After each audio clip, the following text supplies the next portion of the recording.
Hello, everyone, and welcome to the Financial Advisors Want to Know podcast. Today, I have Matt Miner with me. Today's episode, we're going to be talking about his process of starting his own firm. We connected through, I listened to a podcast that he did with XYPN. And one of the parts of the conversation he was having was talking about the process of launching his firm by buying a partial portion of another practice. So I thought it'd be a great conversation to bring on the podcast today. Matt is an advisor. He is down in North Carolina. I'm in New Hampshire, so everything's down from where I am.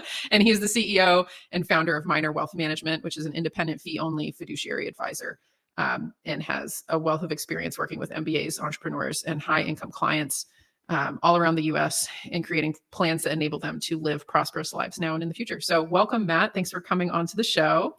Catherine, it's my pleasure to be here. Thanks for having me. All right, so let's hear it. How was your experience of starting your practice, buying out a book of, a partial book of business? What were the things you were thinking about when you did that? And now that you look in the rearview mirror, what would you have changed around what you did? What would you advise another advisor thinking about doing this, launching their own practice? Yeah. So as I look back on that experience, I kind of stumbled into it. I was a career switcher from traditional corporate work into this business at about the age of 39. I'm 44 now. And, I got going with another fee-only advisor here in Raleigh. There were two licensed advisors there. I became a third. We had one admin. And really without knowing exactly how these things worked, I came on as an associate advisor with the plan to buy in as a partner in that practice, after we had ascertained that it was all kind of working okay. And about 2 years or 2.5 years into my tenure there, I approached that principal and just asked, I was like, hey, I'm over 40 now. I'd like to either kind of buy in or maybe it's time for me to go and do my own thing if that's not the direction that we're going. And he took that well. And he's a very deliberate kind of a processor of thoughts. And so he took about 90 days and I was like, I don't know if I'm ever going to hear back from Josh about this. But about 1 quarter later, he came back and he goes, I've been thinking about this, and I really think that what I want in my life and my business is, less and not more. I see that you want to grow. This is going to be another team. Going to change the dynamics of the firm and what life for me as the managing partner looks like. He's like, I really think probably would make sense for you to buy out and go start your own firm. And this is also one of the things that I think about when it comes to like hiring within my own firm. I have one colleague who works with me right now. And, when Josh and I were working together, we were really kind of two entrepreneurs under one roof, and sort of rather than, building an enterprise business where we were both kind of trying to see how we fit together, we were both kind of building more of a siloed approach to our clients. And so yeah. I think on my side, I'm looking to not replicate that with my colleague, Joe. And on Josh's side, I think he just realized that it made more sense for us to go in two different directions. So what I had, rather than a non-compete, was a solicitation agreement in place, and basically indicating that the clients that I solicited would come over at a certain multiple of trailing revenue. Mm-hmm. And we set kind of a strike price date for when that revenue was going to be evaluated.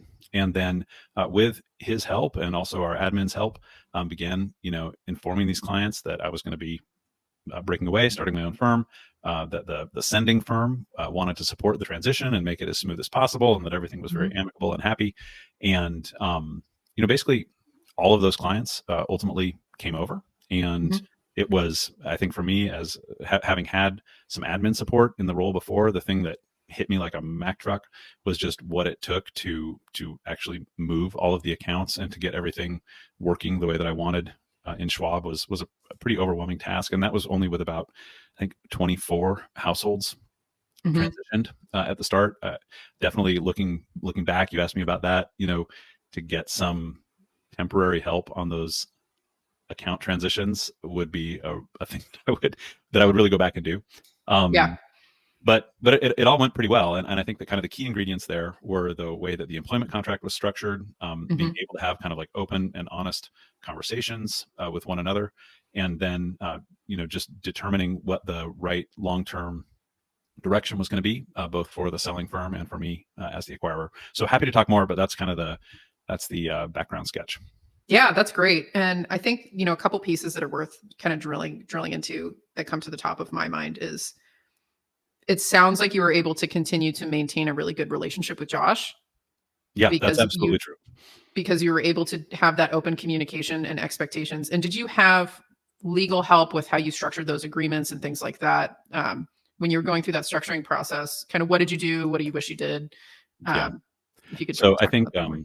I made it sound pretty simple, and ultimately Josh and I were working together in a pretty simple, above board, good faith way. But we Mhm. both had legal advice, and this was all done.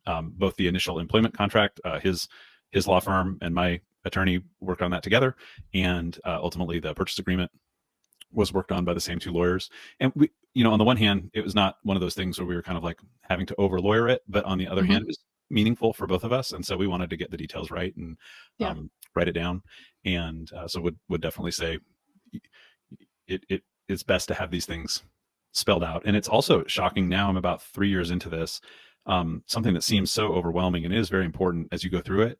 You think that like these details are etched in my mind, and I'm going to remember every Mm. single specific thing forever, right? And surprisingly, like as time goes on and the business evolves, things that I never would have thought I would need to like reference documentation on, I have to go back and look Yeah. because time just passes.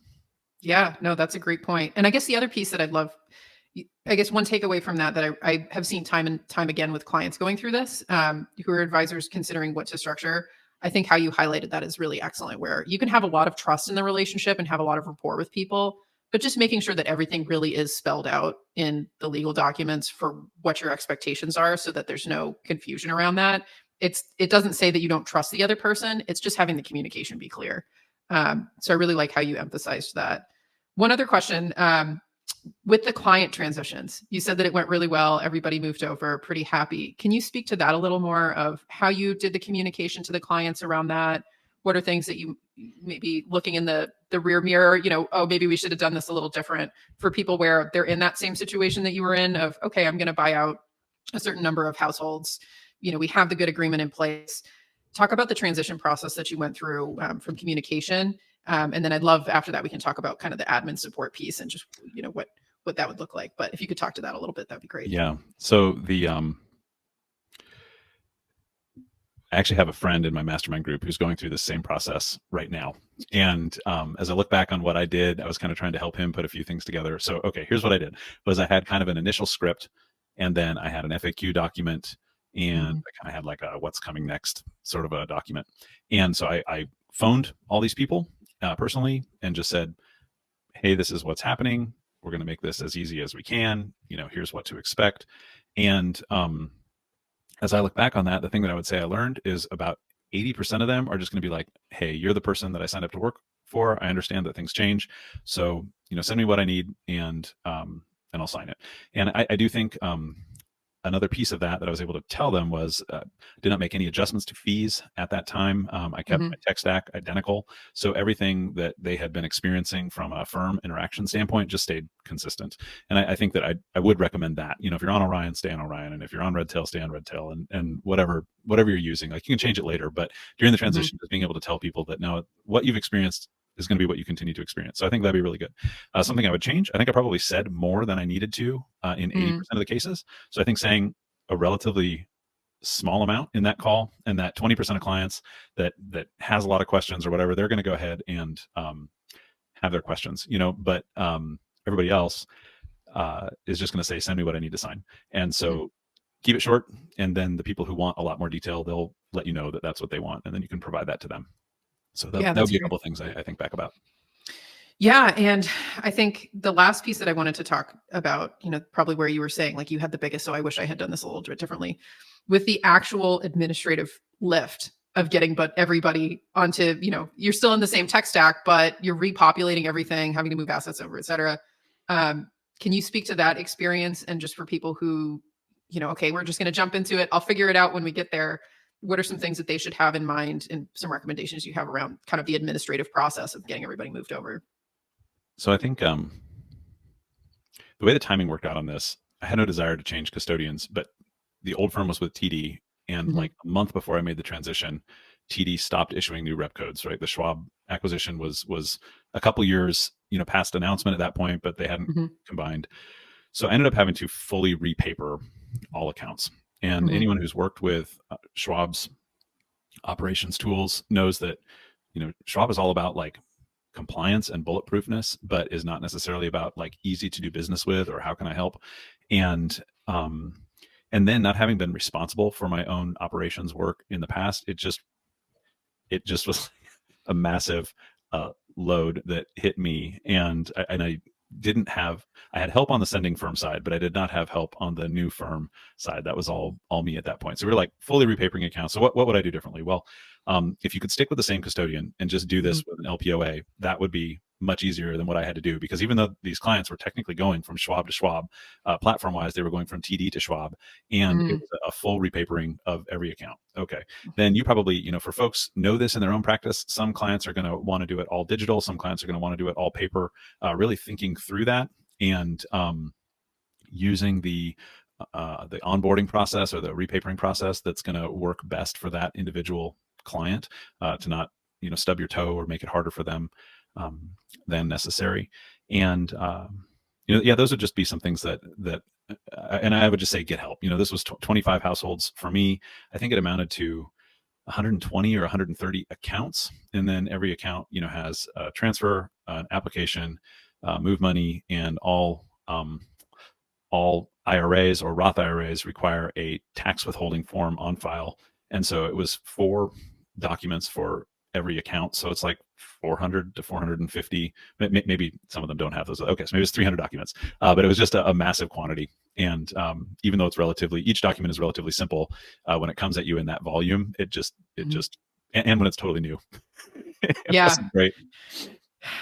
Yeah. And I wonder, maybe in those initial conversations with the firm you're, doing the buyout from, it's like, can you negotiate some admin help as part of that? For people that are using the same systems, right? Like if they already have the back office that's on the same tech stack and you're duplicating it, it's like, can you negotiate, hey, could we get, 10 to 15 hours a week from, maybe somebody who's under capacity right now, just as we do the transition, that you're already familiar with working with, right? If you're coming out of that practice, it's like maybe something like that. If you can swing it. But yeah, having a process in place for all of that. And then did you end up, how did you manage that from a workflow perspective? Did you use tools for, here's the master list and here's, who's so far in the process? How did you manage that piece of it? Yeah, just spreadsheets. So we had the client names down the left and the or I guess really the account list down the left, and then the documents we were tracking across the right or across the columns, and just trying to keep up with it. But nice. I mean, with me being inexperienced and with a volume like that, you're getting these NIGOs back, and then you're not you've got to respond to them within a certain period of time, but maybe you have so many of them that it becomes very difficult to do. So it just ended up taking what I really thought was going to take a matter of weeks to get through. Ended up really taking some amount of time throughout the first several months that I was in business. I would say it really didn't feel smooth until about 9 months in. But I also reflect that, with starting a new firm, there's a whole lot that's going to go into that if you've never done it before. And so maybe 9 months for it to smooth out a little bit isn't shockingly long. Yeah, that sounds pretty typical. I was just talking to somebody else today who he just started in January. So he's 7 months in. He said, I just feel like now I'm coming up for breath. Yeah. That the first couple of months were terrible. Next couple of months, we're getting everything kind of onboarded and implemented and all the marketing stuff and this, that, and the other, all those little bits that you just take for granted working somewhere else. And then he said, we're recording this as of the end of July. And he's like, I just feel like I'm getting a handle on all, at the point now where I can take a breath and start to look forward instead of just trying to keep up. So, and I feel like one thing we haven't talked about, but I'll just say, to the extent that anyone listening to this is a new advisor or is thinking about launching or is trying to think about how to negotiate an associate advisory employment agreement such that they might be able to do something like this. We're talking right now about the kind of emotional and intellectual challenge of getting through the pain of starting with clients. But having watched other advisors through my XYPN startup group start with no clients, I know that that's its own pain as well. And so I did love that, even though it felt overwhelming, starting with revenue and having something to do other than just, wait for the proverbial phone to ring, really was that. On the one hand, it was mentally challenging to have to transition all these clients, but I think it was also mentally and emotionally very rewarding to be like, okay, I'm starting this business. Yeah, we started from scratch, but we're starting with some revenue on day one, and it kind of gives you something to do when you get up in the morning. Yeah, no, that's great. That's really great advice, because I think for a lot of advisors, I always tell people it's like those old-fashioned water wells, the pump water wells. It's like you got to put a little bit of water in the well to get that well going. Yeah. And so especially when you're in professional services and you're trying to perfect what you're doing, if you don't have people just running through the system, you're not going to have those at bats for improving the process for them, even if maybe some of who you're bringing over isn't precisely your target client. Like, let's say you're going to niche down into something a little bit different than the practice you were previously working in. And maybe some of these households aren't a perfect fit. It still gives you those at bats to make those improvements. I think that's so important and too little talked about, where it's really easy for, I mean, maybe really, it's not really easy for anybody, but you get to a certain point in the practice, you feel like you can niche more heavily. And certainly I've done that as time has gone along, but I love that, thinking about getting at bats. And the sort of way I like to recommend people think about that is to create a budget of non-ideal clients. And maybe it's, and you can even reduce the budget over time if you want to do so. But, you know, initially maybe it's 10 to 20 households, just so that you are practicing your process, you're getting better at onboarding, you know, that your first experience onboarding someone isn't your ideal client who's going to pay you $40,000 a year in fees and you've never done it before. I mean, that sounds like a recipe for disaster. So I love what you're saying. And I think that going, on the one hand, as Michael Kitces loves to say, you don't want to have your ladder leaning against the wrong wall. But on the other hand, there's just no substitute for getting experience with someone that you can then generalize to someone that is a more precise fit for what you want to build in the future. Yeah, absolutely. Well, thank you so much for joining me, Matt. This was an excellent conversation. For people who are looking to connect with you, you do have a podcast, but tell the listeners, your fellow advisors, how to connect with you and you know, where you like to be, you know, interacted with, et cetera. Sure. I mean, easiest way to find me is the firm website. So my name is Matt Miner, M-I-N-E-R, like a coal miner, and the business is Miner Wealth, M-I-N-E-R, wealth.com. You can also, if you love the sound of my voice, you can hear more of it at workpantsfinance.com, where the idea is helping folks build a financial plan that works as hard as they do. That show is not aimed at advisors, although you're welcome to listen. It's aimed at mid-career professionals who have, you know, questions about not spending all the money that they earn and not getting killed on taxes. So, nice. Well, thank you so much. Yeah, I really appreciate it. And then for everybody listening, we'll have those links in the show notes. And thank you for joining us today. It's been great to be with you, Catherine. Wish you all the best with the show. Thanks.